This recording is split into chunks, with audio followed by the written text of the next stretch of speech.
तर हे तुम्ही जे रस्ता बघत आहात, रस्त्याची हालत बघा. आणि इथंच PMTचं स्टॉप आहे.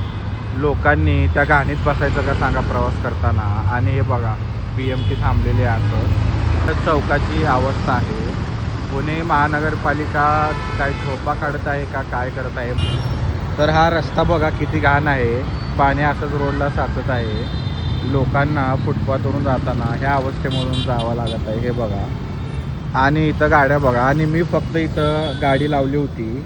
मला नो पार्किंग म्हणून 500चा दंड लावण्यात आला महाराष्ट्राच्या शासनाने ट्रॅफिक पोलीसकडून. मग हे कचरा जे पडला आहे किंवा जे घाण साचलं आहे पाणी, तर ते साचल्यामुळे दंड कुणाला महानगरपालिकेमध्ये लागणार का?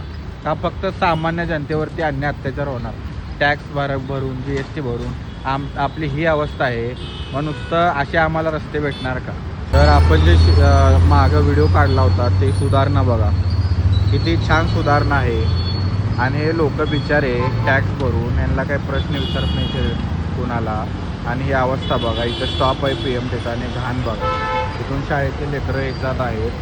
हे असंच का किती दिवस अवस्था सहन करणार सामान्य लोकांनी. आणि हा कचरा म्हणजे असा प्रॉब्लेम आहे ते कधी सुधारणार नाही आहे.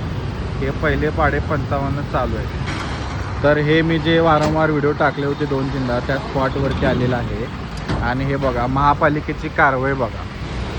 अन्यथा कारवाई करण्यात येईल. आणि हे रस्ता इकडं जातो सर्वेनगरला आणि इकडं जातो वारजे ब्रिजकडं. आणि हे स्मार्ट सिटी बघा पुणे महापालिका. हे बघा टॅक्स गोळा करा. महापालिकाने टॅक्स गोळा करावी लवकरात लवकर. हे बघा कचरा. मान्य आहे दररोज कचरा उचलत आहात, पण याच्यावरती सॉल्युशन निघणार आहे का नाही?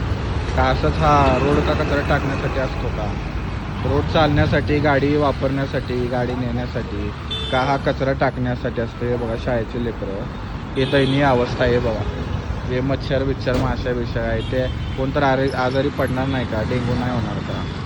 हे बघा अवस्था.